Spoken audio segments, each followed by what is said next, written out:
markaad baahiseen barnaamijka qisadayda oo runtii xilli dareenkaygii aad u xumaa aad ii xiiliseen waxaa dhacay gabadhii in ay soo daawatay 25 November ee sanadka 2018 muddo haatan laga joogo 2 toddobaad Aayaha Nolosha TV waxa uu baahiyay qiso jacayl dhab ah oo ku dhacday Siid Cali oo ku nool dalka Sacuudiga kadib markuu la soo xiriiray Aayaha Nolosha TV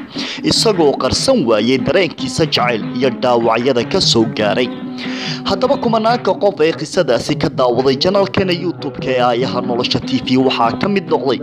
gabadhii uu sheegay inay eeda ka gashay ee xiriirka jacayl uu dhex maray wayna la xiriirtay sidoo inoo sheegay iyadoo aad uga xun wixii dhacay intaan sheekada dhex martay isaga iyo gabadha idiin soo gudbin bal aan dib idiin xasuusiyo dareenka Siid Cali sidoo ahaa markii ugu horeysay ee uu la soo xiriirayay saaxiibka dhalinyarada Aayaha Nolosha TV asxaabta Aayaha Nolosha waan idin salaamay salaan kadib gabadha jacayl dhab ah ayaan u qaaday laakiin qof kale ayay wax la waday anna been ayaa ila jilaysay markaan ogaaday way ku adkaysatay go'aankeeda aniguna waan ka fogaaday nolosheeda balse waan jeclahay wali markaan is iraahdo ka iloow wajigeeda iyo magacyadeeda waana igu soo noqnoqdaan waana iloowi laahay taladiina ayaan u baahanahay waxaad iga caawin kartaan haatanna waa isagii ka sheekeynaya waxa dhex maray isaga iyo gabadha uu u qaaday jacaylka waalida waxa uuna ka codsaday asxaabta Aayaha Nolosha TV talo iyo tusaalooyin ugu horeyn dabcan Aayaha Nolosha TV oo noqday baahiyaha barnaamijka waad ku mahadsantihiin markaad baahiseen barnaamijka qisadayda oo runtii xilli dareenkaygii aad u xumaa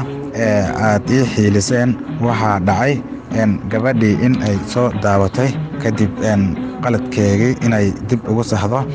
kadib waxay igu codsatay in aan iska cafiyo